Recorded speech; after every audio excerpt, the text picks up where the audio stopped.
Stafford of your Los Angeles Rams, the home of Rams football, 710 ESPN. Corona Extra. Find the fine life. Live la vida más fina.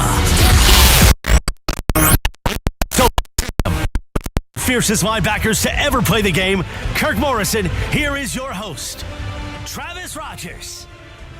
For the first time since Super Bowl 56, Kirk, we are inside the broadcast location doing our pregame show. A little rainy here in Los Angeles, and that turned out okay, right? That one wasn't so bad. That ended with a Super Bowl championship. So today, back underneath the roof here at SoFi, the Saints and the Rams getting into it, and it's not the Super Bowl, but it is about as big as it gets, right? Outside of an actual playoff game, this has the feel of a playoff game. Win, and you are on the doorstep.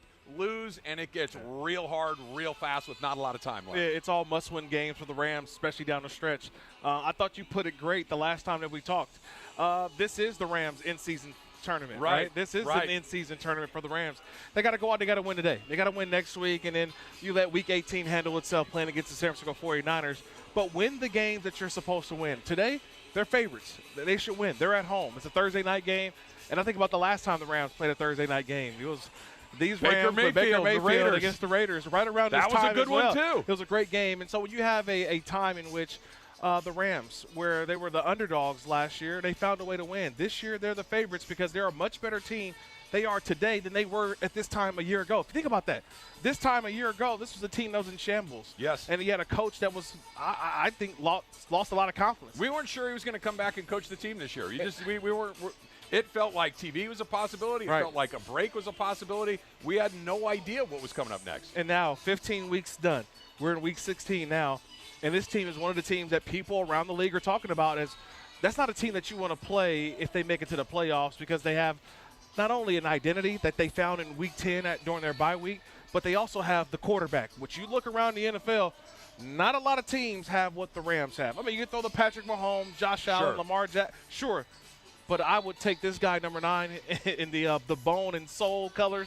Yeah, I'll take him every time. Yeah, it's funny because you look at – I'll steal this from JB because I like it so much. He said it at the beginning. It's the CQI, right? It's the coach, it's the quarterback, and it's the injury. And you need to be on the right side of those three things. Correct. Let's talk about tonight, but even forecasting into the playoffs potentially. Do they have the coach? Well, yeah. Obviously. Sean McVay is one of the best in the business. This quarterback that you mentioned, Matthew Stafford, he's playing as well or better than just about anybody in the league over the last 4 weeks. 12 touchdowns, 1 interception, and they're relatively healthy as you can be in Week 16 of the NFL season. If we're looking at that CQI, they've got all three of those things kind of tilted in their direction. They do, and they've been able to overcome injuries because they've had injuries. Sure. They've had to overcome an injury to Cooper Kupp that's really lingered throughout the season. He hasn't been 100%, but, man, he's still been effective. They had the rough patch where Kyron Williams goes out, and they literally had to go out and do a garage sale for who's going to play running back. I mean, that's what it felt like. They're just trying to find anything in the heap of junk you usually have in your garage. They end up finding Royce Freeman. They end up finding Darrell Henderson just to get them through that patch. Kyron Williams has come back since the bye week. And this is a much different team, a much different offense. We've had a young defense that's come together. We know the name Aaron Donald, but there's been a bunch of other guys that we are learning and understanding, and they're starting to come through. Byron Young, Kobe Turner, obviously Keller Weatherspoon's another.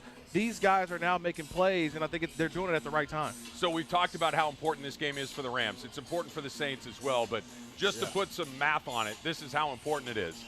Right now, the Rams have a 59% chance of making the playoffs, so kind of a weighted coin flip, right? If you win, it jumps up to 78%.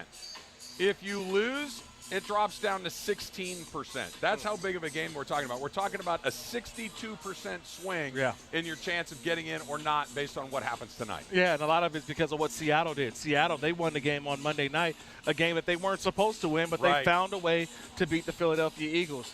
Obviously, Green Bay still kind of hanging around a little bit, but the Minnesota Vikings. Okay, look, they lost last week to Cincinnati, but they're still right there in it. They'll play the Detroit Lions a couple times down the stretch. The Rams hold their own destiny, though. And at this time of the year, this is what you want. December football, I want to hold my own destiny. I want to be able to know that if I go out and win, I'm in. I don't have to worry about somebody else losing. No, this is all about the Rams. If they want it, guess what? Go take it. Go get it. How did they get here, Kirk? This was a 3-6 team. It didn't look like a team that was ready to go on a run. It didn't look like a team that was sometimes you can kind of feel it coming, like, oh, bad bounce here, a bad bounce there. That's not what this was. They weren't playing particularly well. They go into their bye at 3-6, and coming out of it, it was almost like, all right, let's see what happens today, because if the bad thing happens today, then you might have a slightly different change in philosophy. Right. They beat Seattle, let's be honest.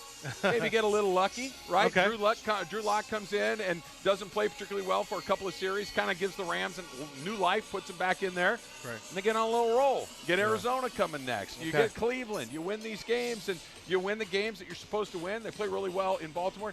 How did it turn? It doesn't typically work like that. Well, it's because they found their identity.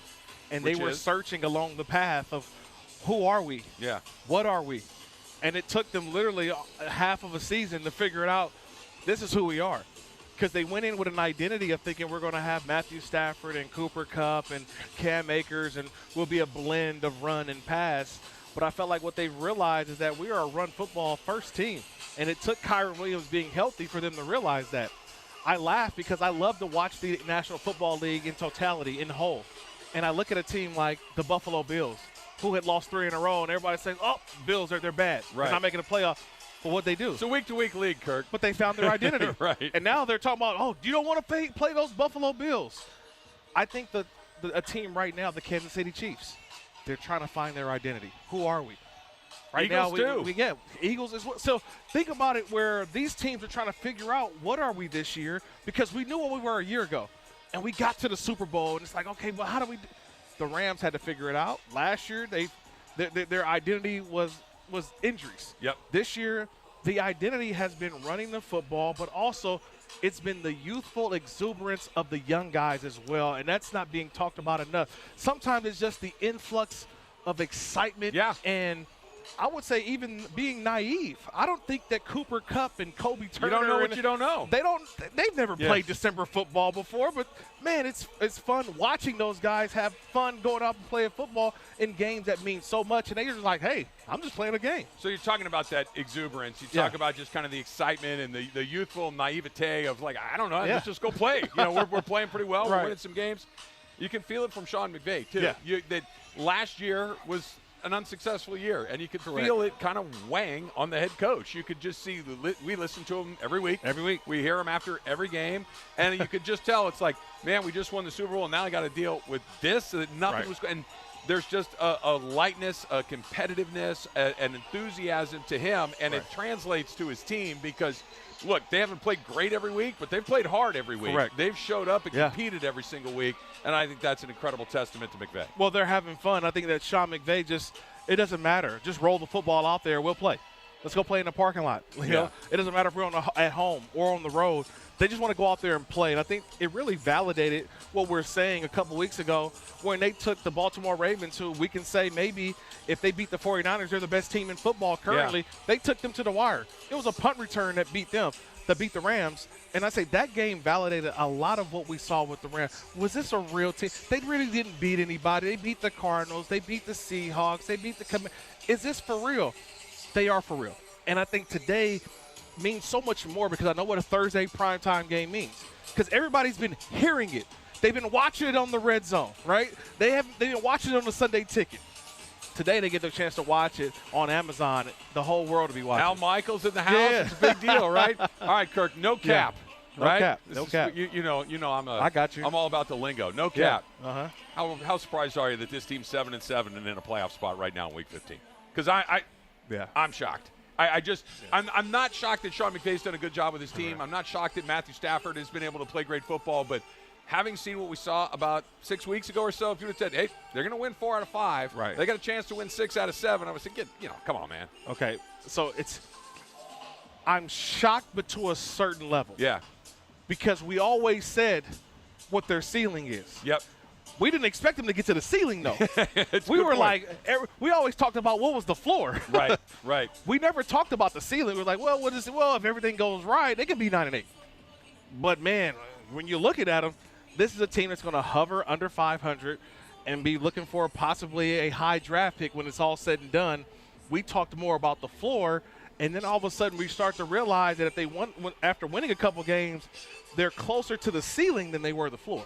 on the Road is driven by Subaru of Glendale, the #1 Subaru dealer in America. Find your next Subaru at Subaru of Glendale. How challenging to go on the road like the Saints have to do tonight on a short week? Yeah, it's challenging, but got to go do it. The stat that I've been holding on to the last 7 weeks, the underdog has won Monday Night Football.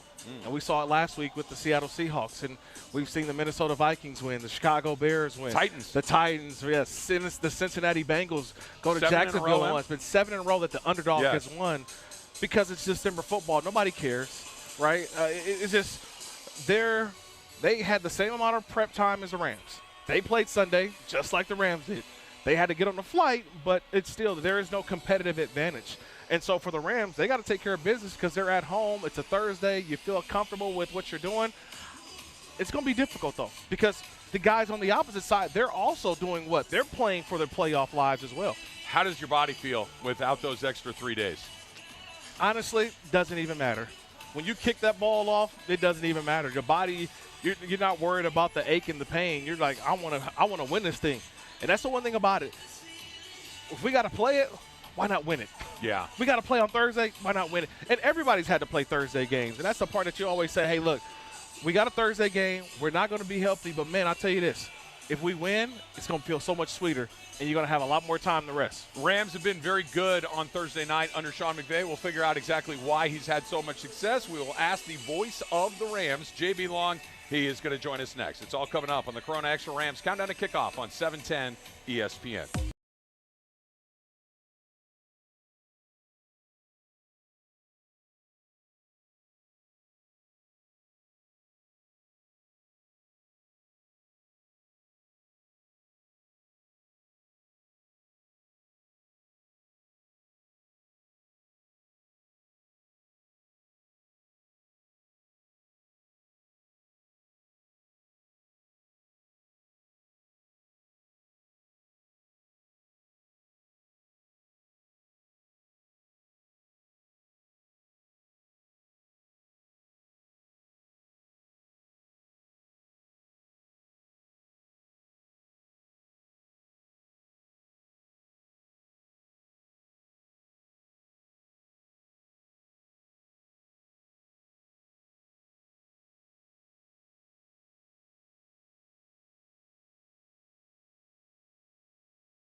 Saints and Rams coming up a little bit after 5 o'clock. The man on the call, J.B. Long, joining us right now. J.B., I was telling Kirk a second ago, the last time he and I did the pregame show from the booth, Super Bowl 56. Yeah. That one like that. turned out all right. So I'm hoping we get a little bit of a similar vibe this afternoon. Good vibes. I don't think it was raining that day. At least not in my mind's eye. This is a little bit different. But the Saints, every time they come here, including to face the Chargers when they had that lightning storm, they seem to bring the rain. So blame them, I guess. That might be it. Excited to be here because it just feels like a playoff game, even though it's supposed to be Week 16. When we first saw the schedule when it came out in May, it's like, oh, the Rams will have a Thursday game against the Saints. We'll see what that game's all about. And now we get here, and it's like, whoa, it's a little more important than we probably would have guessed. You know, it's interesting because Thursday Night Football in December against Derek Carr, what comes to your mind? Baker Mayfield. That's right. Yes. To Van Jefferson to beat the Raiders last year. A little bit more than a year to the day. But, yeah, there's that. And then there's the fact that when the schedule comes out and you also learn that the NFL is allowing for Thursday night flex scheduling. Yes. You're thinking, okay, Maybe. Saints Rams on Christmas weekend. Do we have to adjust family plans and whatnot? Because expectations are a little bit lower for both teams. And yet here we are. Saints control their destiny in their division. Rams can't stay out of the playoffs if they take care of their business. So I'm glad it worked out this way. Not quite a win-or-go-home consequence tonight, but for all intents and purposes, you might as well treat it as such, yes. Voice of the Rams, JB Long, joining us, getting us ready for the Saints and the Rams from SoFi Stadium. The Rams are 5-2 on Thursday night under Sean McVay. Is there an X factor that allows the Rams to be good on that short week? Yeah, I would even tell the story a little bit differently. One of those losses was really the Kickoff Classic against the Buffalo Bills. Right, yes. So that's not like a short week scenario. That's like, That's real. you know, Buffalo Bills come in here raging and ready to go with a full summer of preparation, and the Rams were not. And then the other one, I think you guys will remember going to Seattle, that 2019 season. Missed field goal. Goff leading the Rams into game-winning field goal range, a 44-yarder if memory serves. That's money in the bank for Greg Zuerlein more times than not. So I think it's even better than 5 or 2. Does that have any bearing on tonight? No, probably not. But I think the Rams and Sean McVay have a very good track record of being ready for this moment, having played at home on Sunday, staying home here today. Yeah, I think if you do have to play this game, it's played on the Rams' terms and in their favor. The Rams X Factor is delivered every game by Los Angeles International Airport, where change is in the air. Find out about this incredible transformation at flylax.com. It's the Rams have found an identity, though, JB, and the identity is running the football. It's obviously putting that ball in the hands of their quarterback when they need him to go out and make a play. But I feel like we didn't expect this to start the season, but it's fun to watch this offense evolve into this. What else have you seen from this offense of late, especially since the bye week? Yeah, when I look at the Rams' complexion right now, it is a little bit like we forecast back at training camp. Right. They're going to have to lean on the offense. They're going to have to score 30 points per game. The defense is going to be young, erratic. It's Aaron Donald and a cast of characters, and who knows what you're going to get on special teams week in and week out. And that's kind of where we've landed. Yeah. I think the evolution is all the pieces that have had to come into place. Kyron Williams was not necessarily going to be the starting running back for this team. Now he's a Pro Bowler, maybe an All-Pro for all intents and purposes.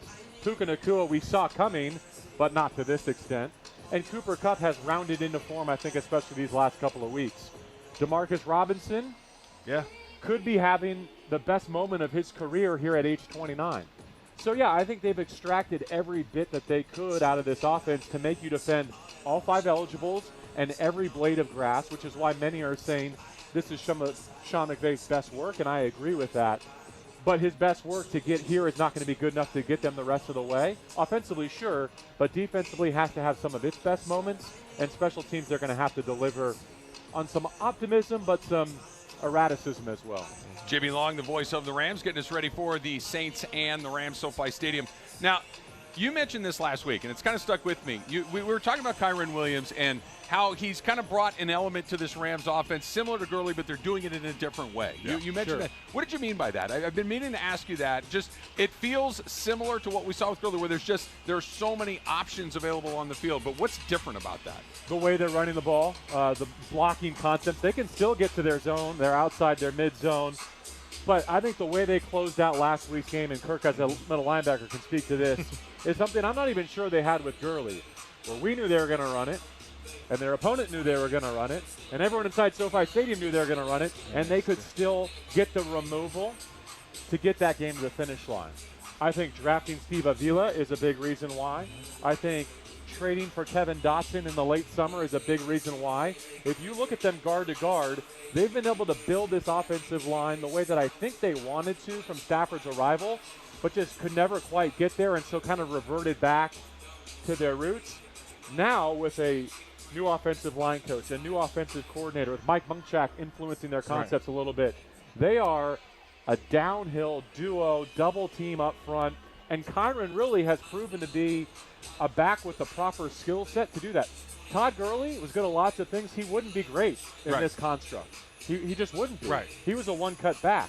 You watch Kyron hit that little hezzy step when he gets the handoff and meddle with middle linebackers. It's a beautiful thing to behold. Now, all that being said, I think Demario Davis and the Saints present a really good, unique, qualified challenge because they're sticky in coverage. They play a lot of man. The Rams are better against zone than man. Demario Davis covers as well as any linebacker in the league, which presents problems for your slots, your cut splits, your tight ends. And they got the Honey Badger in the back end. So even without a Pro Bowl corner, I think this Saints team is well equipped defensively to give the Rams trouble through the air. I'll be curious to see, do the Rams impose their will? Do they use Kyron and that running game to test just how much the Saints want to tackle 30, 35, 40 times on a short week in December? I can still ask you a defensive question, so I'm excited about this one because I watched Monday Night Football, and I saw DK, Metcalf, and they went after James Bradbury, the corner for the Philadelphia Eagles. They went after him that entire series, and obviously they found a way to win. They scored a touchdown on James Bradbury. Well, our version of DK is kind of having a similar situation in Darian Kendrick. Teams are now going at him, and it's, to me, it's not a skill thing. It's more of a fundamentals thing where he's getting beat in certain areas where he should be playing on top. He's gambling. It's a risk reward. In your opinion, how do the Rams handle that? Because you're at a point, JB, this is who you are. You can't go out and go grab a corner off the street and say, hey, go play for the Rams right now. You got to play with what you have. What do the Rams do maybe to help him out a little more today? And you got Derek Carr coming off his best game as a Saint. You have Chris Olave healthy and ready to go. So that's the problem tonight. I'll say this. I wish our DK could play their DK every week. Right. Darion Kendricks had his best games against DK Metcalf. You're right about that, yes. But it's been up and down. And hopefully down last week, up this week. Yeah. Or maybe they make a change there. Maybe Kobe Durant bumps to the outside now that Clinton Lake is back and can play more of that star position. But I will say it's personnel, but it's also coaching. And they know better than I do. Right. But if you look at both of those circumstances, what's Matt Patricia doing having a single high safety in a one-score game? What's Matt Patricia doing calling the defense? And giving DK Metcalf one-on-one and allowing that quarterback to say, you know what? Even I can see this. Drew Lock, if I put a ball here, the worst thing that can happen is we do it again incomplete. Like, that's too easy. And a little bit same thing here for the Rams last week, where the Commanders flipped their quarterback and he gives them a spark, but you're up 2 touchdowns at that point. Right. I'm an anti-prevent defense guy, but up 2 scores, I'm going to make them dink and dunk and check it down 10 plays. And if you can put together 2 10-play drives to get back to level, then, that's fine, then we'll see from there. So I think it is more of the youth. It's all of the things. It's hey, how do we protect our shortcomings? Right. How do we coach him up to not take those chances in those moments? How do we keep him cool enough to not take the foul that often gives the offense another set of downs in the red zone? We've seen that too. It's all of the above, like most things in football. Yeah. The voice of the Rams, JB Long, joining us. He'll be on the call. Rams and Saints coming up just a little bit after 5 o'clock. Why has Matthew Stafford been able to elevate over the last 4 or 5 games or so? 12 touchdowns, just a couple of interceptions, and really maybe the best football we've seen him play since coming to LA. I think it's a lot of the things we touched on. Can you believe that Kyron Williams is the first Matthew Stafford running back to rush for 100 yards in back-to-back games? He's never had a running game this good. So all of a sudden, I think he's more content to play under center. Under center, yeah. And to play this way, whereas he liked to kind of sit back there and play Madden and play empty and have all the answers to the test. Yeah. Now he's bought into this. It's working really well for him. That thumb looks healthy. I think that's a big thing. Going back to where we were this summer, where we said, you know, his first season here, he was good to go. He had a lot of good things going for him, but he was new to Sean, and Sean was new to him. So their partnership was in its infancy. Last year, they may have had the institutional knowledge, but, I mean, that arm must have been ready to fall off in hindsight. Right. You look at the throws he's making recently compared to not even close. I mean, they're telling on themselves last year a little bit, aren't they? So I think all those things now being right, He and Sean have worked together long enough. The personnel around him is fantastic. The system is built around him. He's customizing it to his purposes, even when he's off script at the line of scrimmage or on a second or a third read. All of those things, I think, are playing into his favor.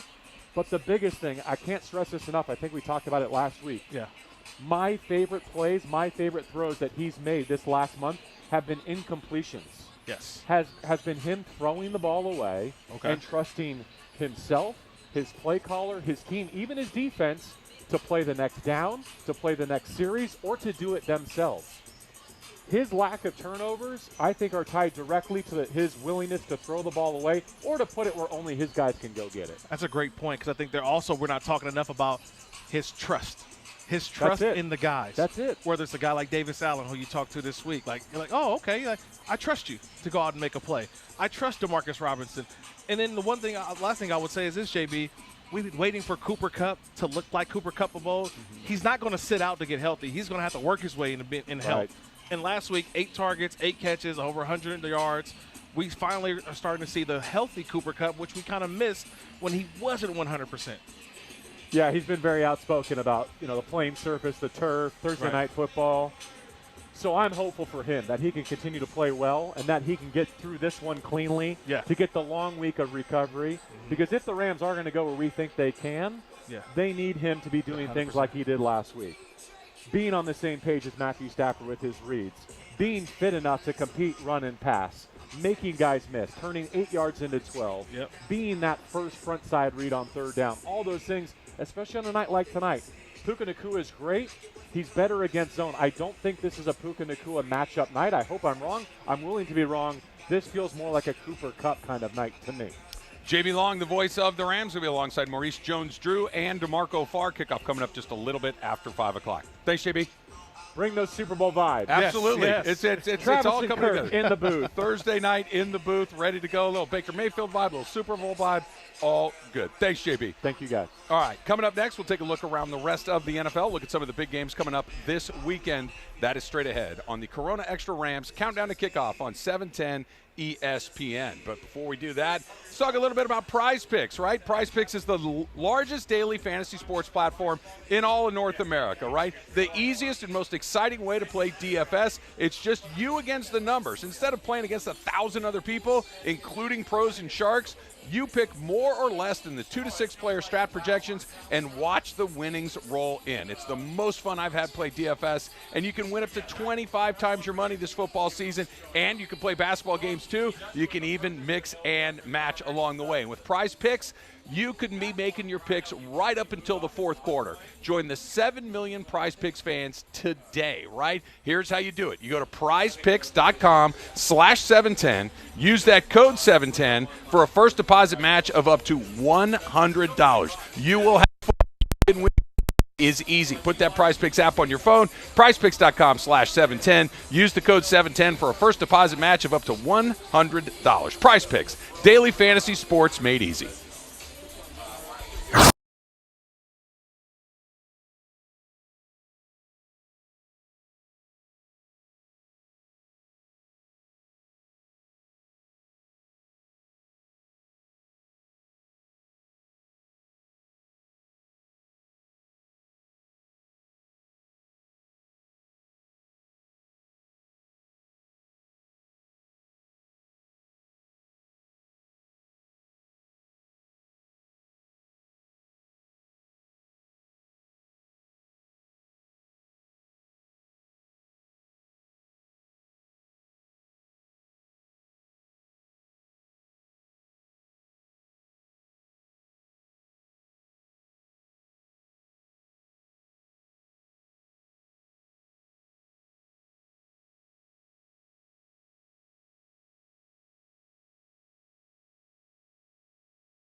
Stafford Cup connection needs to roll tonight for Thursday Night Football against the Saints. Rams Saints, Week 16, Thursday Night Football at the Palace in Inglewood. We count you down to kickoff right now. Once again, back to Travis Rogers and Kirk Morrison. Inside SoFi Stadium, Kirk, it's one of the 4 or 5 days a year we get here of rainy weather in Los Angeles. Yes. We are inside the broadcast booth getting ready for the Saints and the Rams. Winner of this game feel pretty good about their playoff chances. Right. Rams lose today, their playoff chances kind of jump off a cliff down into the low teens. Win today, you're up in the high 70s. It's not a playoff game, but it's kind of a playoff game. No, it's a playoff game. Yeah, because if you lose, you're out of the playoffs pretty much, right? We talked about 12%. the percentage. Yeah, so this kind of is a playoff game, and it feels like that. That's why the mistakes are magnified. The mistakes that you make today are the ones that we remember most. Honestly, I can't tell you every bad mistake from week 2. No. From week 3. No. But I can tell you about a fumble in week 16 versus the New Orleans Saints. That's how big today's game is. So I understand what needs to take place. The Rams are at home. They got to get out to a fast start. When I say fast start, handle that opening drive. Handle the first couple of drives. And then how do you handle that middle 8, that last 4 minutes of the second quarter and the first 4 minutes of the third quarter? It's been a weird spot for them this season, too. Sometimes they look fantastic, and other times like, oh, man, what just happened? Well, they've won games and they've lost games because of that. Today is one of those things where you have to do everything in order. Like, you got to be great at this. Be great at that. The Rams are trending in the right direction since the bye week. They're playing more complementary football offensively and defensively. I would think that the only thing that really sort of gives me a little bit of angst is the special teams unit that maybe have to be called upon today to win a football game. That's been the question for them all year long, right? The special teams and just that kicking game in particular. We've seen some snafus on punt coverage as well. So hopefully, those things even themselves out over the course of the season. We'll make some kicks along the way. Before we get into some of the games coming up this weekend, the Rams and the Saints are similar in a lot of ways, and one of them is neither one of these teams have been on Sunday Night Football a lot, Monday Night Football a lot, Thursday Night Football a lot. This is the first chance that a lot of people who don't follow the Rams and Saints are getting a chance to see the Rams or the Saints. What's dangerous about it? Is it Chris Olave, deal with him, and you got a pretty good chance of winning this game, at least for the Rams defense? No, it's just that because they're a gritty team. They're the New Orleans Saints. They're going to find ways to win. That's it. That's just how it is. They don't have anything that's special about them that you say, oh, man, we got to go on and stop him. Hey, Chris Olave, outstanding player, but they still have Alvin Kamara. They have Jamal Williams. They have some guys who can be game breakers and game wreckers for you, and they play a total team game. They don't rely on one person, and that's what that scares you. Right. Because when you do have that one person, it's like, okay, defensively, let's go in and we're going to stop this guy, and we've got a good chance. Well, you don't know who that guy is week to week when it comes to them. Sometimes you don't know who the quarterback is going to be. They do have a wild, yeah. It's play to play. So you're going to have Derek Carr, but also do the Rams have an answer for when they bring out Taysom Hill? Taysom Hill can be a wild card factor in this game. The X factor that we always talk about. Right. And then Jameis Winston can come in and just start throwing the ball down the field with kind of what we saw last week. Jacoby Brissett literally, they put the righty in, and all of a sudden the righty goes deep 3 times, and you're like, what is going on? But that's what can scare you if you're the Rams. It's funny, Kirk. I hadn't even thought about it until you just said it. We saw Jameis Winston at the Coliseum when he was a member of the Buccaneers. Oh, man. He threw 5 touchdown passes. He did. Like, he can come in. He and lit the Rams I up get that day. It's Yep. Jameis Remember Winston, that. and there's some bad stuff, but there's also some good stuff in there for sure. He had a day that day against the Rams at the Coliseum. Sure did. Let's talk about some of the big games this week, the top games of the week. From Morongo Casino Resort and Spa, Thursday night tonight. We got 2 Saturday games. We got 3 Monday night games, Monday afternoon games, Christmas Day games. We got 3 of those. Rams had one 4 last days year. of football. That's 4 what I days. said. The NFL is covering 4 days starting today. Let's throw a Tuesday in. All right, let's see what's going on a Tuesday along the way. Let's start right here with the Let's start with the Lions and Vikings, because that one that has a lot to do with what the Rams' playoff chances are. The Vikings are one of those teams that are kind of floating 6, 7, 8, 9, right in that range in the NFC. The Lions pretty much in control of the NFC North. Rams probably rooting for Jared Goff and the Lions in that one. Yeah, you would think that Jared Goff and the Lions have a little bit more juice to them right now because they got their quarterback healthy. Yep. Man, that running game they got between Jahmyr Gibbs and David Montgomery, offensive line, Sam Laporta, and they got a nice that guy's group. Been killing it. They got a nice group of wide receivers. And then on the opposite side, you look at the Vikings. They're starting Nick Mullins this week. The Josh Dobbs experiment is over. We know Kirk Cousins has been out for the year, but they have to find a way. They're going to rely on their defense. Brian Flores, their defensive coordinator. he's been one of the big reasons why Minnesota's in the position that they're in. The quarterback play has been mediocre, but that defense has been playing great. Danielle Hunter, Harrison Smith, the usual suspects for them. That's why this game is going to be a little bit scary because it's that defense of Brian Flores going up against Jared Goff. I'm going to do my talk show host thing that I know coaches, players, and they don't love it. I'm going to look forward. Yeah. Matthew Stafford goes back to Detroit to take on Jared Goff in the first round of the playoffs. Yeah. Who says no? Just don't put it on Peacock, right? Just put that one on one of them networks. Give it to ESPN, I mean, please. that's the game of the opening of the wild card weekend. Yes. That's the game. That's the game. It's got to break right. You got to get the 3-6. You can get the, theoretically, it could even be a 2-7. There's a world where Detroit gets into that number 2 spot, but man, oh man, I know the NFL scriptwriters are talented, but Matthew Stafford hasn't been back to Detroit since he left. We know the story with Jared Goff and the Rams. That would be just an unbelievable matchup. Well, I mean, it'll be the Detroit Lions making the playoffs, too. That's what we got to talk about as well. We forget about that. Right. And then you have Dan Campbell, the head coach. So many storylines will be that all we can do is wish and hope, but it takes the Rams winning today to help that out. All right, so the final game on Monday, Christmas Day, the Baltimore Ravens on the road up north in San Francisco against the Niners. Not only are the Niners probably the consensus best team in the NFL right now, correct, but this could be an MVP showcase because you got 3 MVP candidates. You got Purdy, you got McCaffrey for San Francisco, you got Lamar Jackson for Baltimore. Whoever has the best day, is that your front runner for MVP? I think this is the MVP showcase. Yeah. I won't say the front runner, but I will say that this will be the game that we put up on the resume. Yeah. Because we're going to say, well, what did he do head-to-head? You're going to put him up there, right? Right. I'm still a big Tyreek Hill fan. You think he's got a chance? If that dude beats up on the Cowboys this week and goes for 200, he gets close to 2,000 yards. Yeah. And they become the number 1 overall seed in the AFC. They'll have beaten also Josh Allen and the Buffalo Bills if they're able to win out too. That's another MVP conversation with Josh Allen. So I'm still have Josh Allen and Tyreek Hill. You haven't cast your vote yet. You want to wait and see what happens. And I hate the Niners. So just be honest with you, I don't like the Niners. We got to the bottom of it. We got to the bottom of it. So, but look, no, Brock Purdy, very worthy of the award. Christian McCaffrey as well. Lamar Jackson, but those 3 guys can truly separate themselves on Monday night, and it is the game of the year. Let's be honest. You got the number 1 seed in the AFC versus the number 1 seed in the NFC. I'll say it now. Could this be a Super Bowl preview? Well, look, if you believe in signs from the universe, the Super Bowl logo this year is purple and red. The Super Bowl last year logo was red and green. The Super Bowl logo the year before that was orange and yellow. Mm-hmm. I'm just saying. I'm just saying. I got to get you off. I got to get you off Reddit. Look, put you on these Reddit columns now. These colors match up. I don't know. I'm just telling you. I got to get you off of X late at night now, man. Okay, get you off the Twitter, right? You over there finding all these. That's a good one. I like that. Right. They're telling you without telling you along the way. I love it. Your Niner hate aside, is there any question in your mind that that's the best team in the league? Yeah, I mean, they're the most complete team. They went through that 3-game stretch of losing games, and the one thing that I take away from that, Travis, was that they were without Trent Williams and they were without Deebo Samuel. Yeah. When those dudes are back, come on, man, it's just so hard to defend that football team. Even defensively, they've been playing great. Remember, they were trying to blame Steve Wilkes like he was the problem during the 3-game. I'm like, no. No. Debo and Trent are out.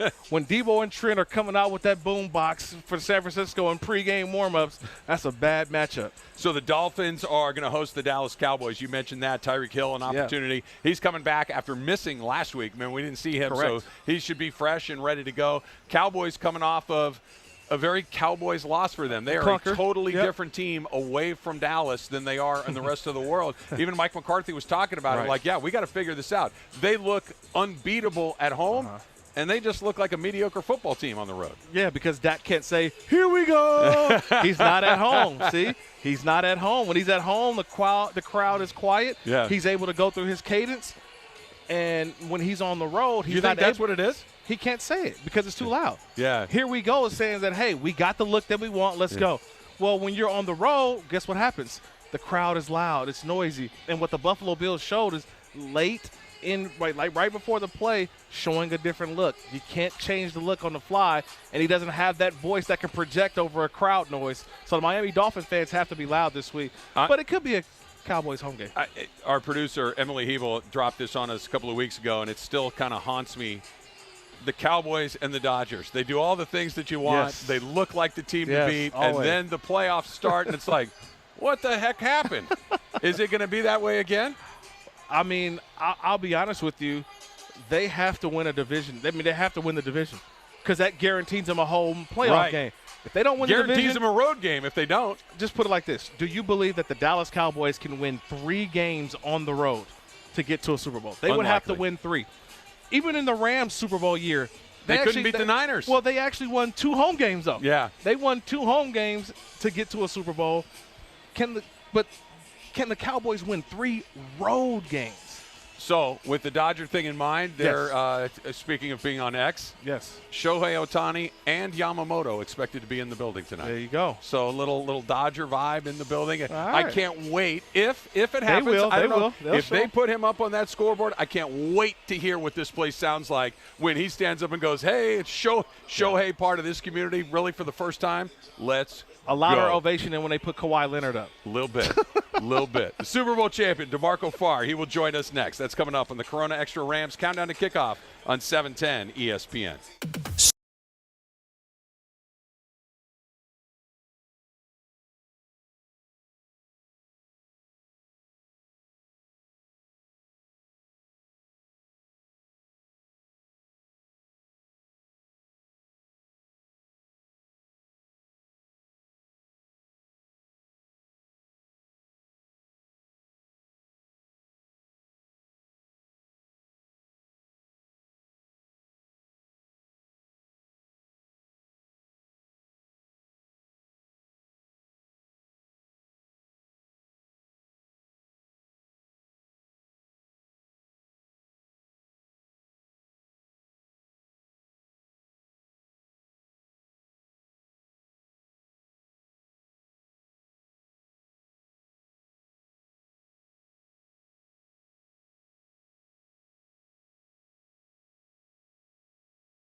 Morrison. All right, Thursday night football here at SoFi Stadium. The 7-7 Rams, who currently holding on to that 7th playoff spot in the NFC, against the 7-7 Saints, still trying to find their way to the top of the NFC South, right on the Rams' heels in that wild card race as well. We are joined right now by the Super Bowl champion, DeMarco Farr, joining us right now. DeMarco, any question at all that this is the biggest, most important game of the year? I know that we've had a couple along the way to get us here, but it feels like tonight is the night that's going to decide what happens the good way or maybe the other way. It's almost as if you scripted it, right? I mean, to have a Thursday night game between two teams that really need it. So, yeah, this is the biggest game of the year for the Rams. You know, I hope they're up to task. I hope they play up to competition. instead of down to competition, the Saints, they need it just as much as you do. So this is going to be one heck of a ball game today, one heck of a hard-hitting ball game. It's funny, too, because obviously you got your division. You're playing them twice a year, and it feels like, you're always dealing with San Francisco. You're dealing with other things. But the Sean McVay era has gone through New Orleans a lot of times, and here we are again, the Saints in town, both of these teams very much in it. It just feels like, that we always talk about the NFL script writers get it right. Well, Here comes the team that they've had to go through a bunch of times before. I think it was Les Snead. We had him on the coaches show because Sean McVay's busy on a short week, but I will echo what he said. I'm glad this game is here. Yeah. I'm glad this game is in Los Angeles. I'm glad we don't have to do that in New Orleans, but there's always bad blood. This goes all the way back, I told you, to like Spygate. Right. And before, that happened in New Orleans. So whenever the Rams have something fantastic, a great season or whatever, it always seems like the Saints come up in that equation in some way. So here they are again. So you mentioned it. Better to have it here than have it in New Orleans because it's a short week. What are the biggest challenges on a short week? Obviously, there's less time to prepare, less time to get your body back to 100%. Yeah.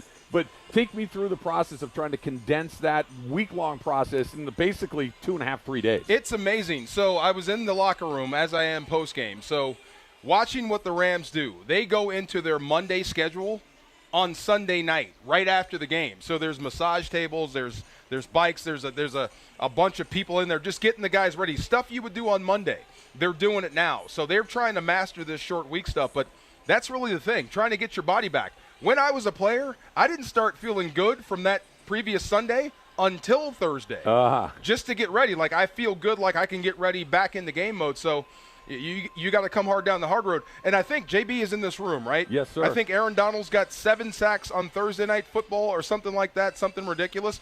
That doesn't shock me. He's the most conditioned athlete on the field. He's going to feel better than you on a short week. You're tired. He's less tired. He kicks your butt. So I hope that works out tonight. How surprised are you that we're sitting here? It's week 16 of the NFL season. The Rams are 7-7. They're inside the line of a playoff spot, where we were not that long ago going into the bye at 3-6. That where the 3-6 going in after your first 9 weeks of the season. Fast forward to 7-7. How big of a surprise? Okay, you've seen Jaws, right? Yeah. It's like you're going to need a bigger boat. When the shark attacked and the engines are gone, I think Quint was already gone. There's 2 guys left on that boat, or maybe just one. And you're like, okay, this is it. This could be it. We're sinking right here. So there's hope, but not much. And you hope that you get Matthew Stafford back after the bye week. You hope that the offensive line can take a step forward. You hope the defense can take a step forward. There was a lot of hope there. And then you do it. You come out of the break and, I think you had your best win versus Arizona, or your easiest win. Yeah. You lose one in Baltimore that you probably should have got. Washington, I thought you should have beat them by more than 8 points. So you're doing the right things. I think you're headed towards your best game. Hopefully it's tonight versus the Saints, but I think they've been great coming out of the bye so far. So how did they do it? How did they turn it around? It felt like this was a team that was kind of stagnated offensively. It really wasn't putting up a ton of points. I think they scored under 20 points 4 weeks in a row, and it just didn't feel like things were clicking. The defense was kind of keeping them in. Now all of a sudden it feels like it's 30 points every single week. What's the biggest difference? I think you're staying with the plan. You're running the football with Kyron Williams, doing a fantastic job. They're starting to honor you. On 1st and 10, you're starting to see a lot of 8-man boxes, which means they fear Kyron Williams. We have to stop him. Then Matthew Stafford rounding in the form. That thumb was getting healthier and healthier. I don't think he was 100% when he took the field after the bye, but he started to get healthy. I think you're starting to see the best Matthew Stafford we can see right now. And then Cooper Kupp rounded into form. So Puka Nacua was doing his thing. We were hoping Cooper Kupp would show up. He starts to show up. Now the entire offense starts to blossom, and you can attack all areas of the field. And the defense has been playing like they usually play. Tenacious, intensified defense, especially around the goal line. So all that stuff they came out of the bye week with. This is what we're going to do, and they're doing it right now, so let's hope they do it tonight. I'm sure you got the same questions that I get, whether I'm doing it on my talk show, talking to the Rams fans around town, talking on my podcast, that, hey, what's wrong with Cooper Kupp? Is he hurt? Is he hurt? Is he hurt? And my answer was always, I hope so, because I hope it's just that he's not quite right, and that's not the new version of him. We've seen the old Cooper Kupp the last couple of weeks. Was it just a matter of getting fully healthy? I think this is what we always thought was going to happen when you had a healthy Cooper Kupp and you added a Puka Nacua and DeMarcus Robinson, who's been balling, who's no a doubt red zone issue. So who are you going to cover, really? I mean, when you think Puka Nacua deserves a lot of attention, Tutu Atwell can run by you. So every safety in the world is going to have to be on top of him. You got to watch that guy because he can take the top off the defense. Well, you might go single coverage versus Cooper Kupp.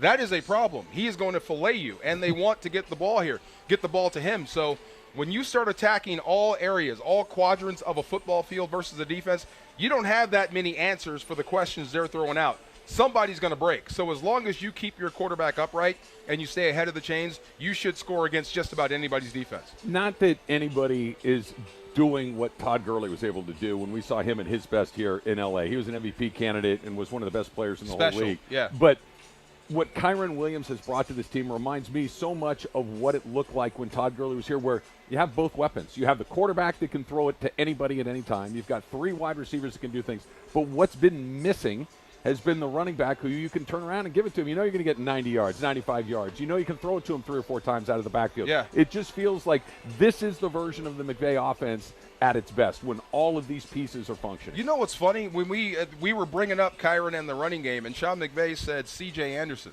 like the best runner we've had since C.J. Anderson. That was a different style. Todd Gurley was a home run hitter. Sure. When he got in the open field, it was gone. You build your game plan around him. But C.J. Anderson was a guy that just made you pay for playing your base defense. If you're going to go 7 in a light box, he's going to run into that. You know what I mean? If you load the box, they're going to throw it.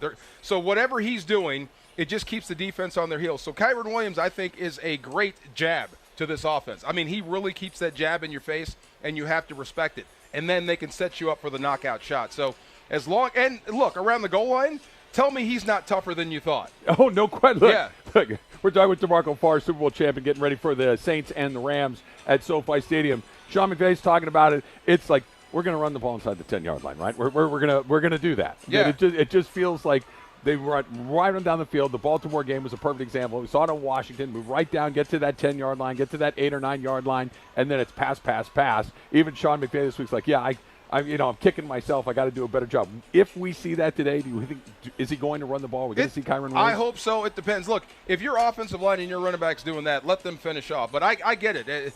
There were a few passes, or at least one that went awry, and then you got off script there. But run the football definitely in the red zone when you get around the goal line. No doubt, 100%. But guys like Kyren with that hair, you're not supposed to be that tough. That screams finesse. Yeah. Not tough guy around the goal line. You know what I mean? Right. What does my hairline say to you about me? Back up, beware. Don't let me get to the trunk. DeMarco Farr will be on the sidelines for today's game, Rams and Saints. Thanks, DeMarco. You got it, man. DeMarco's Breakdown is brought to you by Coors Light, keeping Southern California chill all season long. And Kirk, Yeah. it's official. Yeah, he's here. Shohei Ohtani in the house. And this may come as a big surprise, but he is drawing a bit of a crowd as he works his way through SoFi Stadium down on the field. People excited to see Shohei here in live. Who knew? And by the way, I don't know how many people are inside the building right now, maybe a few thousand. Nobody's more excited than me. Nobody. I'm going to be honest with you. Don't know if he would have got the same sort of buzz had he been an Angel. Just saying. No. He walks in as a Dodger. It's a nice little group of people following him now. Yes, and $700 million. Yeah, that too. That's not a bad deal. I mean, Mike Trout walks through. I don't know if he's getting that same. No. So, okay, look, I love Mike Trout too. There's nobody in baseball that's that. Yeah. And he's the only one in baseball that cuts through like that. Yeah. Right? Like that's like LeBron stuff. That's Tiger stuff. That's just on a totally Got a different smooth level. leather jacket on too. The black leather he looks jacket. good. Hair looks nice. Oh yeah. Oh no, he's ready to go. And by the way, there's also some reporting and rumors that Yamamoto is in the house tonight too. One of the number 1 free agent pitchers. Of course, the Yankees and Mets very interested in him. Dodgers maybe kicking the tire. I don't know if maybe Shohei puts his arm around him and says, "Listen, come on, buddy. Listen, man. Let's do How this. about we go do this together? How about we go make a little noise here in Los Angeles together?" We'll love to see it. Let's go and get the Rams into the playoffs as well. You know, I can't help but see the Saints uniforms. They got their color rush on tonight. They're all whites. They're gold helmets. It's not a bad look. It's not a bad look. You know I'm a uniform guy. I know you are. I like that. I like that. It reminds me a lot of the old Saints, especially that helmet look. Yeah. It just pops. And I think, we very rarely we get a chance to see night games here in Los Angeles, right? The Super Bowl year, or last year I should say, after the Super Bowl, the Rams were in prime time, it seemed like every other week. Then all of a sudden you don't win those games. You're not in prime time. So it's a fun time for us to get a chance. This is our first night game here at SoFi all season long. All season long. Yeah, their Monday night game was in Cincinnati, so this is is their our first home game in prime under the time. lights. You played in the NFL a long time, 9 years. Did you always get a little bit of that juice when it was a prime time game? Yeah, everybody's watching because everybody's texting you for tickets. Everybody's letting you know we're going to be watching you tonight. So, yeah, this is a big, big game. And then we already know it's December football. You're right around the holiday season. And for people in Los Angeles, it's been raining. So a lot of people, if they're not going to be here, they'll be at home watching. So absolutely big game tonight. It is under the lights. It is here at SoFi Stadium. It is the Rams and the Saints, a rerun of the NFC Championship game right before Super Bowl 53. Of course, we all remember the Nickel Roby-Coleman, bang, bang play on Tommy Lee Lewis, Yes, shall we say. It was just, I will never forget that play. Yeah, who's going to, sometimes you get it right, sometimes maybe you get it a little less right. But I was talking with some of my Saints people this week, and they are still very salty about that one along the way. We'll continue to get you ready. The Rams and the Saints, Thursday Night Football. It's all coming up on the Corona Extra Rams Countdown to Kickoff on 710 ESPN. Good day, ESPN LA. Nick Cardin here from Puente Hills Toyota, the house of yes. If you're in the market for a newer pre-owned Toyota, we are your peace of mind dealership. When you visit Puente Hills Toyota, you'll leave here with a great vehicle, a remarkable deal, and a wonderful staff of people standing behind you every step of the way. Now that's peace of mind. We're freeway close to wherever you work or live. 60 Freeway, Azusa Street exit, City of Industry. The holidays are when I like to take a pause and think of others. Okay, long enough. Back to me. Now your top reasons to...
The Corona Extra Rams Countdown to Kickoff with Travis Rogers and Kirk Morrison in just a moment. But first, take it away, Big Voice Guy. On Sunday, the Rams got back to 500 with a must-win victory over the Commanders. Kyron Williams puts it in the paint. Touchdown, LA! And tonight, it's time to rinse and repeat on a short break. Time for another must-win battle for Thursday Night Football. The Saints march in on the heels of the Rams in the playoff race. Don't look now, but the Rams cheat code is back! It's the Rams and Saints for Week 16. 1 hour until kickoff at the Palace in Inglewood. Under the lights, another must-win for the Rams as they battle the New Orleans Saints.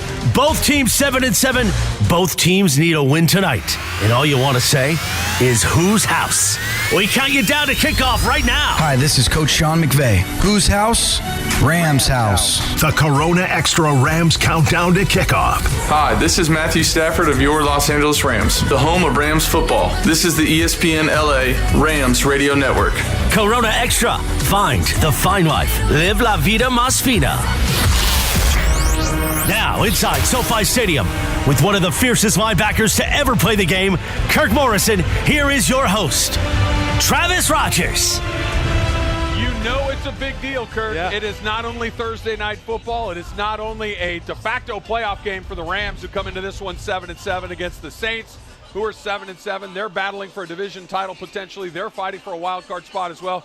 Yeah. Otani's in the house. Otani's in the house. The mariachi is behind us.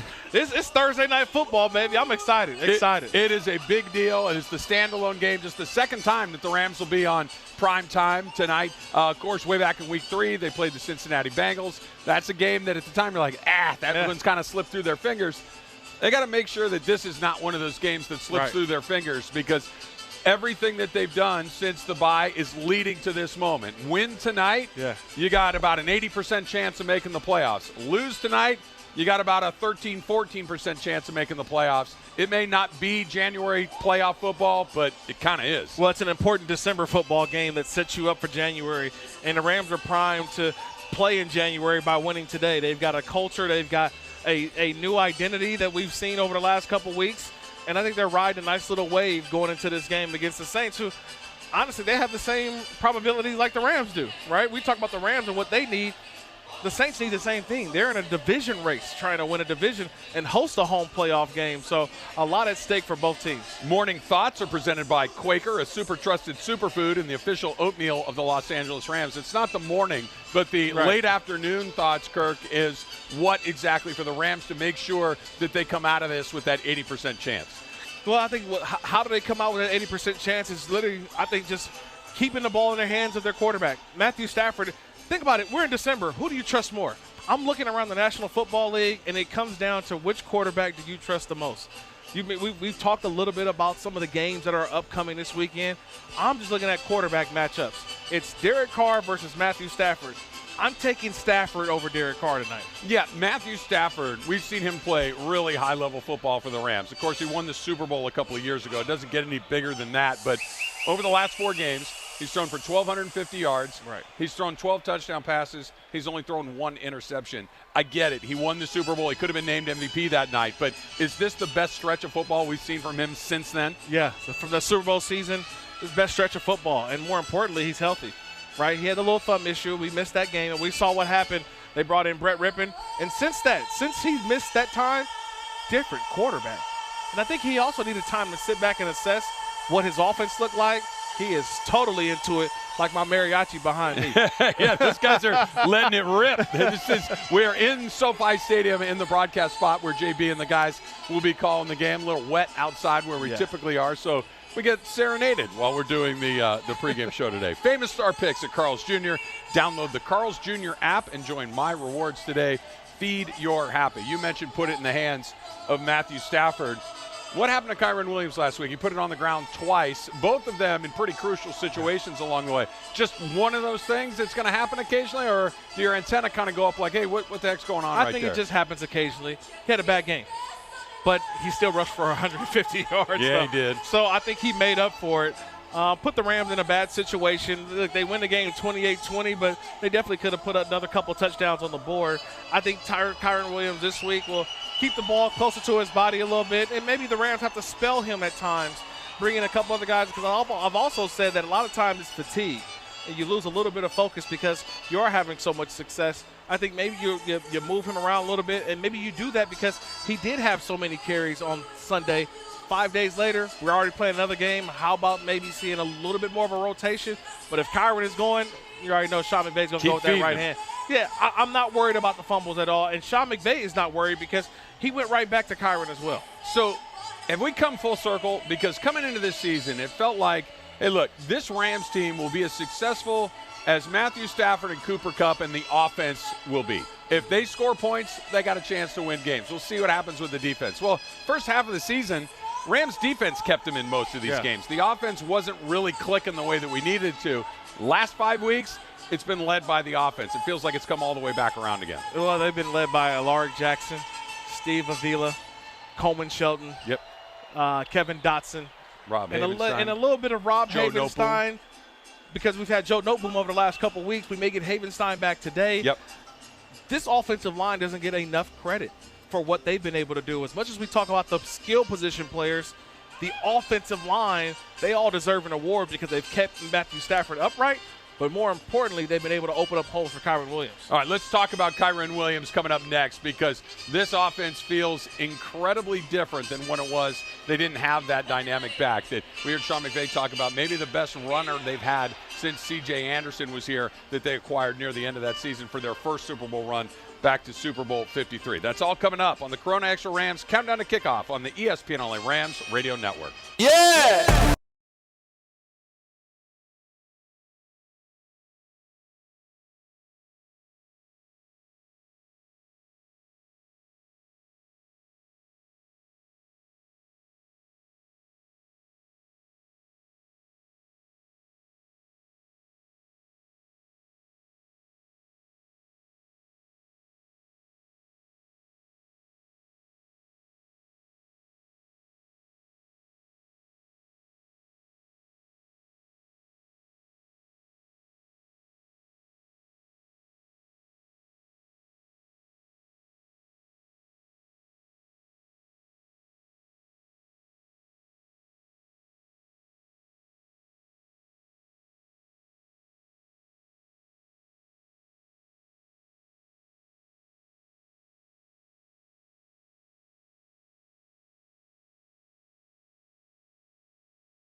Your home of Rams football. And yes, we know the Rams' high-powered offense was on last week against the Commanders.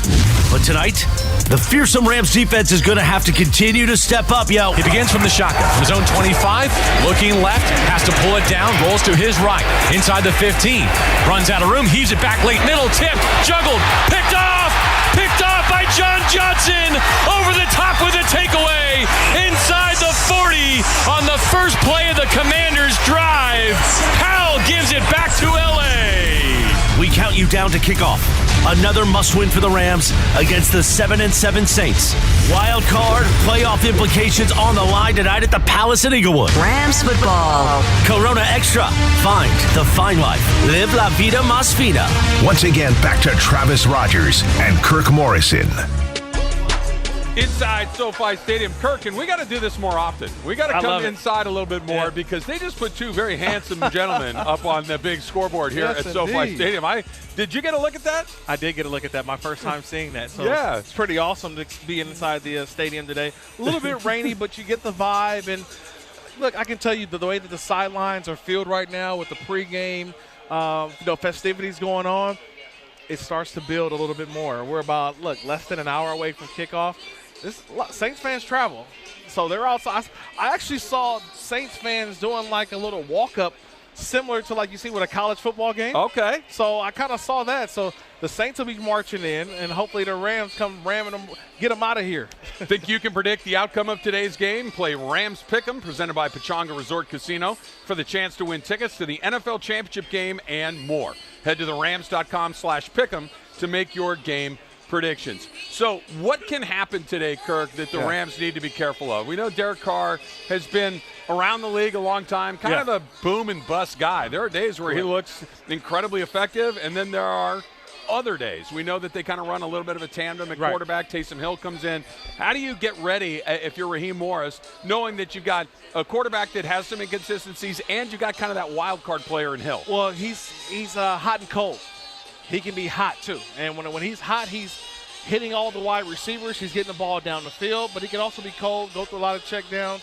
What scares me the most when it comes to this offense for the Saints is that they move the ball up and down the field. They get into the red zone, and all of a sudden they're yelling to the sideline, and number 7 comes in. That's Taysom Hill. And then they get into that Taysom Hill package where they're running the football, they can throw the football, they can really put the Rams, make them uneasy inside the red zone. That's what scares me the most, because they get the ball in the red zone. They just have a tough time scoring unless they bring in Taysom Hill. When Taysom Hill comes in as a middle linebacker, your position in the league, are you thinking he's going to run it? Because he usually does, but they'll have him drop back and sling it occasionally too. How do you prepare for a guy that I think I know what he's going to do, but I'm not 100% sure? Yeah, it's play your rules. Okay, you see run, you play run. You see pass, go play pass. He's a guy that can do both. So that's the one thing that is going to be very difficult for the Rams, is trying to figure out, is Taysom Hill going to be a passer at times? He's going to be a runner. When he comes in the game, hey, sometimes you say, I'm going to go play the run. If he throws it, more power to you, but we need our corners and safeties to have to win one-on-one. So you talk about the corners and safeties. Let's talk about Darian Kendrick. Let's talk about, not a great fourth quarter for him last week. He got burned a couple of times, picked up a couple of penalties along the way, and it seems that when the opposition has a big play, frequently it is DK on the defending end of that play. If you're Raheem Morris, if you're Sean McVay, how do you go about giving him some help? How do you go about trying to prevent those situations? You know what? He's an emotional player, and so you don't want to take that away from him, because at sometimes where it can be sort of a kryptonite to him, but it's also one of his strengths.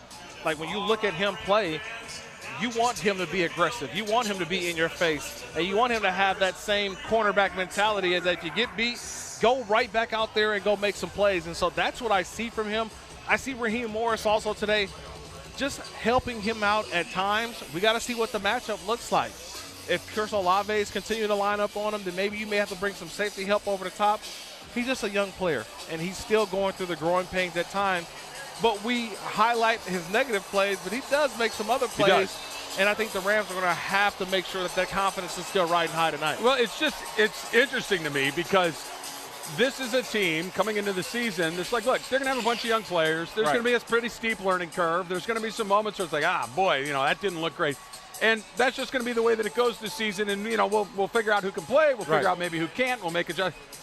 They're in the playoff race. Yes. I don't know if they, in a perfect world, sure, this is where you wanted to be, but now you got young players in the middle of a playoff race, and this is why guys like Witherspoon, guys like Dotson, guys like DeMarcus Robinson, these John Johnson III in that safety position, those veteran guys that have been around a lot, you're seeing more and more and more. Well, it's moments like this because you need experience in this time too. We've talked a little bit about that the Rams have some experience at the quarterback spot, which you need the most in Matthew Stafford. They got experience up front with Aaron Donald on the defensive front. You've got a wide receiver in Cooper Kupp that has won a Super Bowl MVP. So you have experience in some areas, but you also have some guys that are coming along as well, and that's going to be huge for the Rams. Yeah, it's the best of both worlds because you're in a playoff hunt, but you want to give these guys experience, but now is not the time to learn on the job, right? You've worked so hard to get back into the playoff race at this point, to have it be right here in front of you and have just not an error of enthusiasm, but just an error of inexperience is like, oh man, like you can live with them if you're not in this position, but here they are, and now you got to tighten up. And I think that's what we saw last week. We just talked about Kyron Williams and Sean McVay. right? Sean McVay basically having the faith to stay with Kyrie if you have a couple fumbles, because he's just a young player. He's got to go through these types of moments, and when he does, he'll be better for it. So that's what I'm excited to see, how this offense today goes out and plays against. That's a pretty good defense over there with the New Orleans Saints. It's not going to be an easy game, but it's not supposed to be easy. That's why I think if they win today, they win out. Whatever it takes to get to the playoffs, it will be for them. They have earned it. So Cowboys are going to get one of those wild card spots. Yes. 2 left.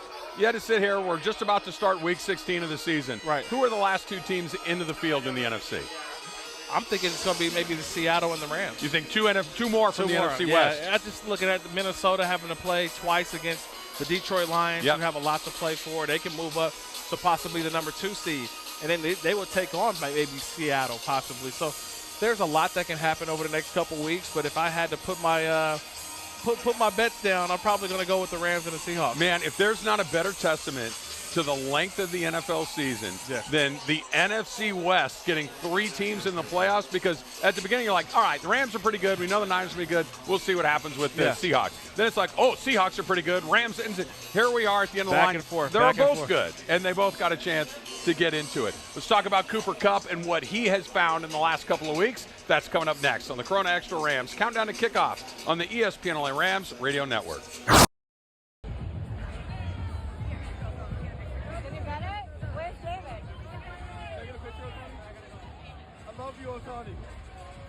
Now's a good time. Yep. Yeah. Can I get a photo of you holding that up?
love you, Otani. Now's a good time. Yep. Yeah. Can I get a photo of you holding that up?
Saints, Week 16, Thursday Night Football at the Palace in Inglewood. We count you down to kickoff right now. Once again, back to Travis Rogers and Kirk Morrison. The last home game of the season, Kirk. Wow. Unless the Rams host the NFC Championship against the 7th seed in the wild card. There is a chance that you could get one more back here at SoFi Stadium. But that's another season here at SoFi. And look, I'll be honest, that we are where we are, 7-7, with a chance for the Rams to not kind of backdoor into the playoffs, but to control their own destiny with 3 weeks to go into the playoffs. This has been a wildly successful season up until this point, but now you got to close the show. You got to close it out, right? You got to go out and win it, man, and go earn it. Go earn it today. You don't want to – I think it will feel so much better for the Rams to go out there and truly take care of their own business, not have to worry about this team loses and you need that team to lose. Today is an opportunity to keep things in your own hands today. Yeah, scoreboard watching is fine if you have to, but better to just go take care of your business along the way. Rams fans, El Torito is offering free nachos when your Los Angeles Rams successfully make a 4th down stop. So get loud. This is Nacho First Down. Yes, sir. Visit therams.com/rewards for more details. We had nachos in our back pocket in the first quarter last week. Yeah. Right? Commanders went for it on their opening drive. And Rams Bam! took care of business. Free nachos. I love it. For everybody along the way. Cooper Kupp starting to look a lot like the Cooper Kupp that we've seen since he came to L.A. a few years ago. Just a matter of getting healthy? Getting healthier, right? I think this is an injury that he can only get better as the season goes along. Resting it will only do so much. You kind of got to play through pain, play through injuries, but you can see each week he's getting better and better, healthier and healthier. And I thought last week he probably looked about as much of Cooper Kupp as we saw of him a couple years ago. Kind of what we saw last week. I was talking about this on my podcast, and is he still the gotta-have-it guy? Like, hey, look, we have to get something right here. Is it still number 10? Is that the guy that you're calling his number first in that gotta-have-it situation? Yeah, I think so. It has to be. You still go. Your offense goes through Kyren Williams first because I think he's setting everything up for all the guys. Then you go to Cooper Kupp because Cooper Kupp has been the guy to me that Matthew Stafford knows the most. He's had to lean on Puka Nacua at times because of Cooper Kupp and then also I think because of coverages. But I thought we saw last week when he needed the gotta have it, the moments where you're like, okay, who do you lean on? It was Cooper Kupp. So let's stay with the wide receivers here for a second because coming into the season, there was the wide receiver group. It was going to be Cooper Kupp, Van Jefferson, and we'll figure it out from there. Right? Well, Cooper Kupp was hurt. Puka Nacua kind of steps into that void. Correct. Van Jefferson's still here. Tutu Atwell wins that 3rd spot. Here we are towards the end of the line. Cooper Kupp's back. Puka has become, a fan favorite. He's had a great season, one of the great rookie wide receiver seasons of all time. And now Tutu gets down with an injury. He's back tonight. But Demarcus Robinson, another veteran guy who's played in the Super Bowl, who's been around a long time, has kind of emerged as that 3rd option of wide receiver. He's gotten the end zone. We've seen him get 3 touchdowns in the last 3 weeks. He has just kind of been that guy that can do all of those things, especially in that red area. He's got experience. He's a Super Bowl champion. He's played with Patrick Mahomes. He's played with Lamar Jackson. He brings a level of expertise and understanding, and has played in these big moments. Right? I think one thing that we can say that in December football, who do you trust? We always talk about players who have been here before. Matthew Stafford's been here before. I know Demarcus Robinson has now been here before. Cooper Kupp has been here before. They understand the magnitude of this game, and there's going to be some ebbs and flows. There's going to be some ups and downs. This is where the young players are also going to gain that experience. And that's why he's come to a point where Matthew Stafford trusts him and believes in him. And now, like JB always says, you got to cover 5 eligible. Meaning the 5 eligible receivers, you better find a defense. You better be sticky on all that because Matthew Stafford will find the open guy. We're going to see some snaps for Tutu tonight? Oh, yeah. He's dressed. He's ready to go. He's active. Tutu has an ability to get deep down the field. He's an element of the offense that the Rams you have to have. You have to have the ability to go deep and put pressure on this defense, even if you're throwing to him or not. And I think sometimes Sean McVay just forces a throw. And when I say forces a throw, because he wants to let the defense know, hey, if you keep playing low, because they're going to try to stop Kyren Williams. They realize this dude Kyren Williams is what's making this Rams offense go. We got to get the ball deep down the field. And that's what you're going to see some of those today. Well, we've seen the wide receiver group really have a great deal of success. Kyron Williams, it speaks for himself. He's been as good as really, honestly, maybe Christian McCaffrey aside, he's been as good as any other running back in the league. Correct. You've also seen the emergence of some tight end play. We saw Tyler Higbee get a little more involved in the last couple of weeks, and Davis Allen kind of sliding in as well. We saw it last week where not only are they using him, but they're using him in big-time situations near the goal line. Yeah, have to, because when you have those opportunities, you need big-body guys, and that's what happens. You need guys who can win that 50-50 ball. It doesn't have to be a perfect pass. Yeah. And that's the one thing that I'm saying with Matthew Stafford. He makes some great passes, but a lot of times they're great because he puts it in a position to where his guys can go make the play. And sometimes they have to climb the ladder. Sometimes they, that one to Puka Nacua a couple weeks ago. Unreal. I mean, he's got to dive, and the ball's right in his hand. I mean, that's the confidence and the ability that he has in those guys, and that's why he continues to keep putting balls out there. And you may see more DeMarcus Robinson like that tonight. All right, coming up, we're getting closer to kickoff, just about a half hour away from right now. We'll give you our final thoughts on the game. That's coming up next on the Corona Extra Rams Countdown to Kickoff on the ESPN LA Rams Radio Network.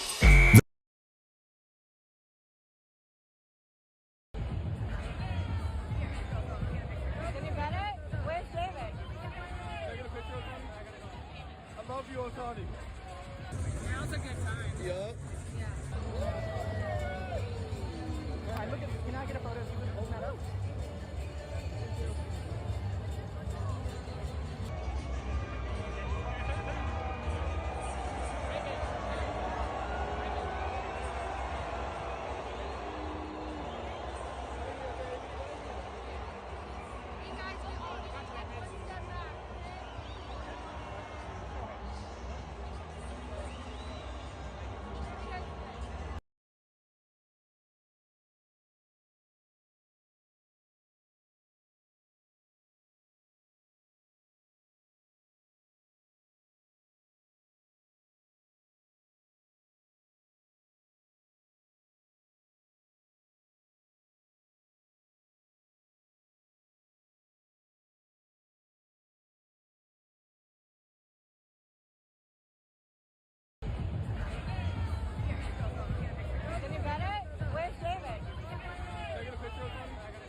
Now's a good time. Yup. Can I get a photo of you holding that up?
Now's a good time. Yup.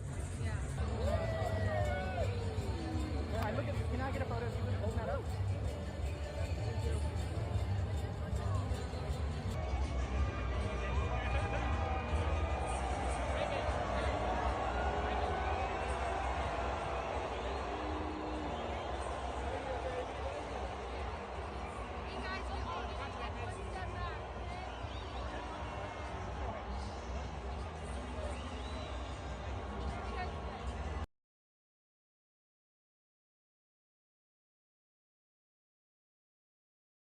All right, Kirk, so I'll tell you, we mentioned this when we started. The last time you and I did the pregame show from the broadcast booth was Super Bowl 56. That one ended pretty well, so hopefully a little preview of that coming up. The last time we were on Thursday Night Football against the Raiders and Derek Carr. Baker Mayfield led I believe it was a 97 or 8-yard drive to win the game with under 2 minutes to go. Just an incredible drive.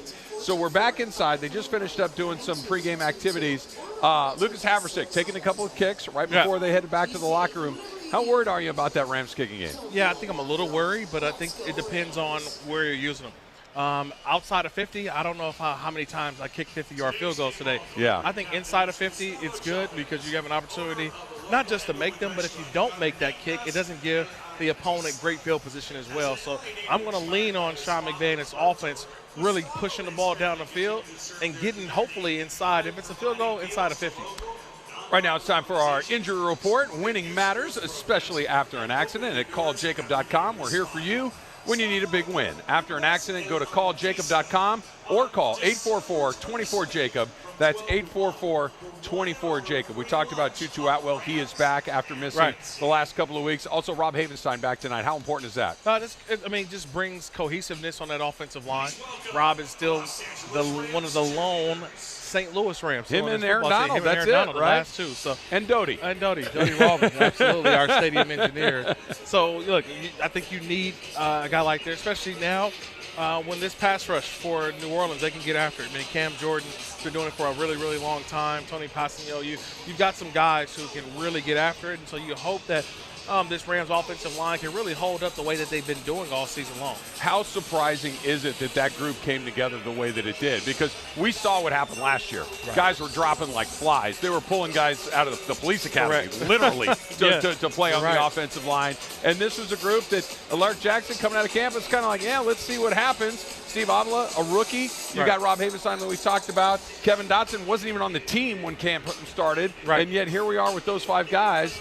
Worked pretty well together this season. It's worked well. They've been able to not be a spot or an area of weakness. They've been an area of strength. And I think that Sean McVay has leaned on them.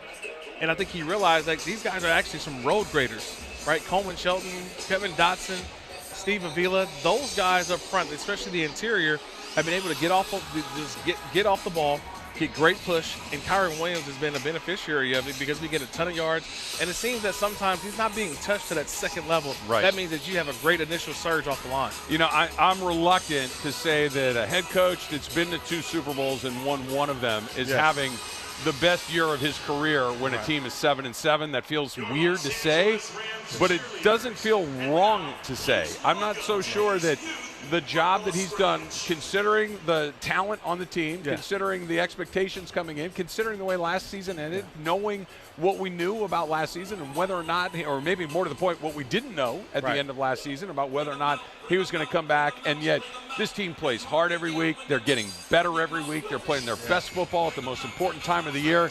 That has to be a reflection of the head coach. It is a reflection of the head coach, and I don't want to take anything away from Aaron Donald. I believe that he may be a Pro Bowler still. He's had that type of season. But I would be, I don't know. I don't know if we may see any Rams players on the Pro Bowl this year, right? All pro teams. So that to me tells me is that it's been all about the coaching and getting guys lined up, ready to play, ready to go.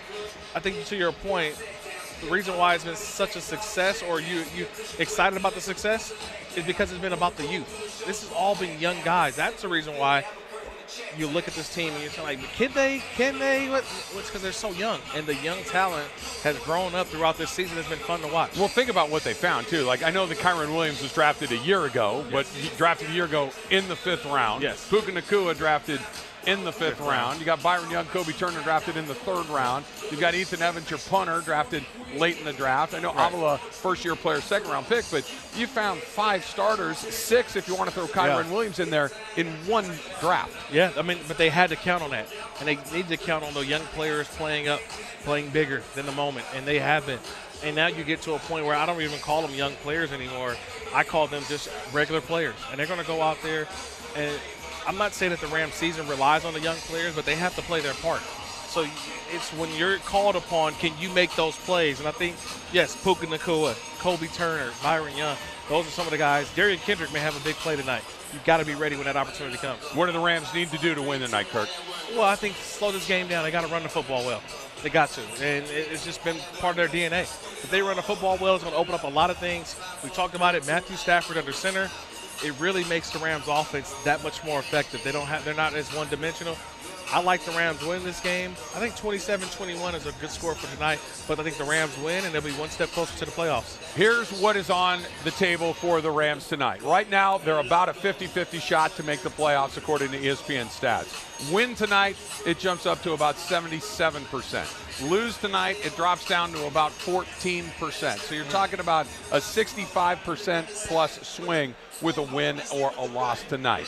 We're going to hand it off to the voice of the Rams, JB Long, Maurice Jones-Drew, and DeMarco Farr. They've got you the rest of the way on the Corona Extra Rams Countdown to Kickoff on the ESPN LA Rams Radio Network. Who's hungry, Rand?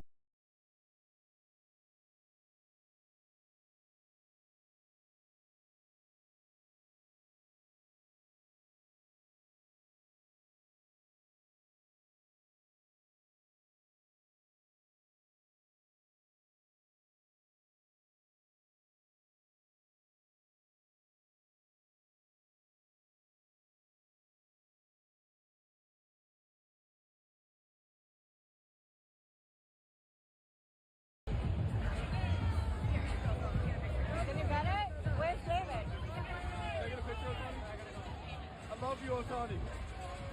Now's a good time. Yeah. Yeah. Can I get a photo of you holding that up?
Can you get it? Where's David?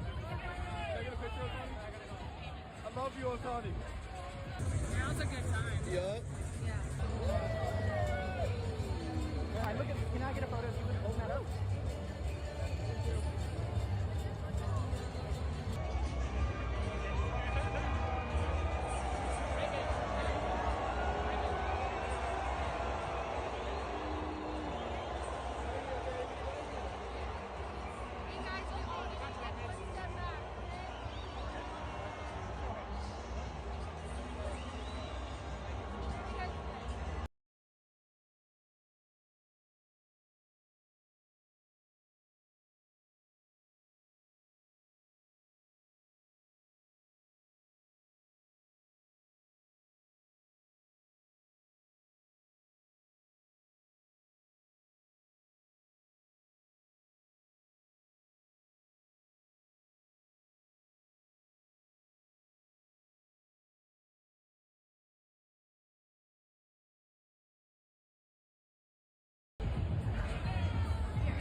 Can you get it? Where's David?